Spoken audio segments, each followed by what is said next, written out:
মা এখনও অঙ্ক বোঝে না। একটা রুটি চাইলে দুটো নিয়ে আসে। কোথাও যাওয়ার সময় 20 টাকা চাইলে 50 টাকা পকেটে ঢুকিয়ে দেয়। মা ইংরেজিও বোঝে না।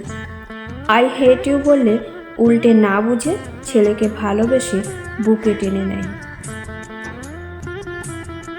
মা মিথ্যেবাদী, না খেয়ে বলে খেয়েছি।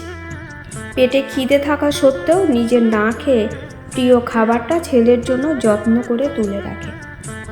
মায়ের কোনো কমন সেন্স নেই। আমার প্লেটে খাবার কম দেখলে কেমন জানি একটা করে। খোকা, এত খাবার কম কেন? এই বলে প্লেটটা ভর্তি করে দেয়।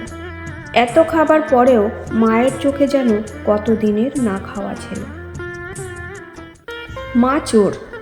বন্ধুদের সাথে পিকনিকে যাব বললেই রাতের বেলা বাবার পকেট থেকে টাকা চুরি করে আমাকে দিয়ে দেয়। মা আনস্মার্ট। অনেকের মায়ের মতো করে মা দামি দামি শাড়ি পরে না, ভ্যানিটি ব্যাগ ঝুলিয়ে হাতে স্মার্টফোন নিয়ে ঘুরতেও যায় না। সারা দিন খালি রান্নাঘর আর আমাদের ভালো মন্দের চিন্তায় পুরনো হয়ে জীবনটা কাটিয়ে দেয়। মা বেহায়া।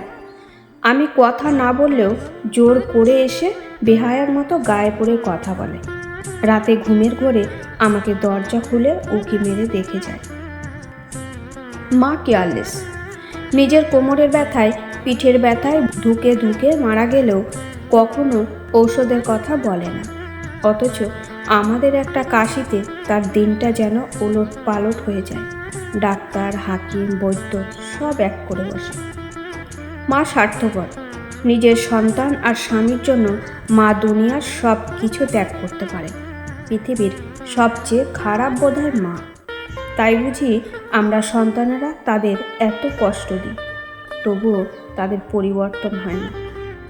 প্রতিদিন এইসব আচরণগুলো তারা বারবার করে। একটু বড় হয়ে গেলেই আমরা তাদের বৃদ্ধাশ্রমে বা জীবন থেকে দূরে রাখি।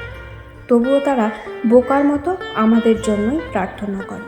সারা জীবনটা আমাদের খালি ভালোবাসা দিয়েই যায়। বিনিময়ে তারা দিনে একবার হলেও সন্তানের মুখে আদর করে মা ডাকটা শুনতে চায়। তারা কত নির্বোধ, তাই না?